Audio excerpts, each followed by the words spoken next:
I'm Rex Carey Arrasmith, and this is my poem 12. 12. I remember the first time he let me shoot it, his double-barreled 12 gauge.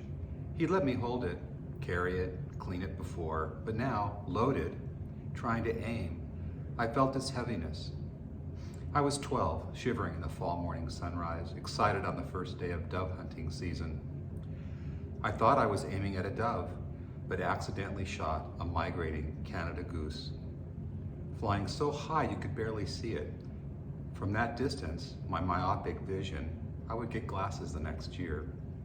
Thought it was a dove, a gray speck, much closer to the ground rather than the high-flying, migrating goose. It seemed like it took a week for it to fall. It grew larger and less dove-like as it plunged. Lagging behind the flock, she'd slowed down. Downy fluff gone, her newly feathered gosling was struggling to keep up. She'd wanted to offer it encouragement. She felt the impact immediately. Losing control, her wing shattered. Her flight stalled. She felt the cold first, then gravity. As she started to fall, she called out a warning to her child to keep flying, catch up to the flock and safety. Another call to her mate, one of alarm and fear. At the time, I didn't know why another goose followed the falling goose. It was the gander honking, circling the fallen mate. Whooping and hollering, I barely noticed him as I dragged the heavy carcass by the neck back to our blind.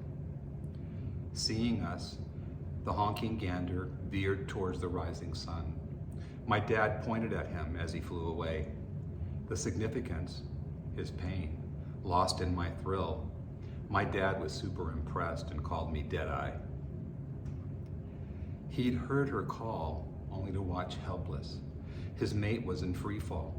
What could he do? What happened? He called over and over. The echo of his call followed her down, unanswered. He'd never know why or how. Circling her broken body, not wanting to leave her, he saw the boy kick her, then lift. She was the lifeless thing he dragged away.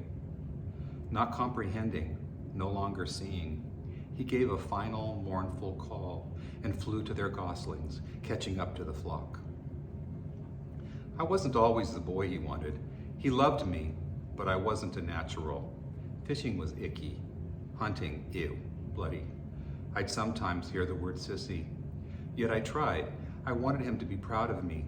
He gave me a celebratory beer, my first. At the time, it was my proudest moment. The following week, basking in glory, I read about the migrating and mating habits of Canadian geese. Fascinated by my kill, I looked it up in a remembered issue of National Geographic I'd vaguely recalled. I was more into dinosaurs at the time. I wanted to be an expert on geese. I thought I'd want to shoot another one. Glory would be mine. Again.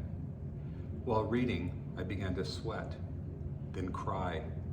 I learned that Canadian geese mate for life. I'd murdered a goose, widowed a gander. My grandma cooked the goose, its presentation at the table like a trophy. One dead eye stared from my side of the platter. I hid my shame and just poked at the flesh while eating the cabbage, carrots, and later, pie.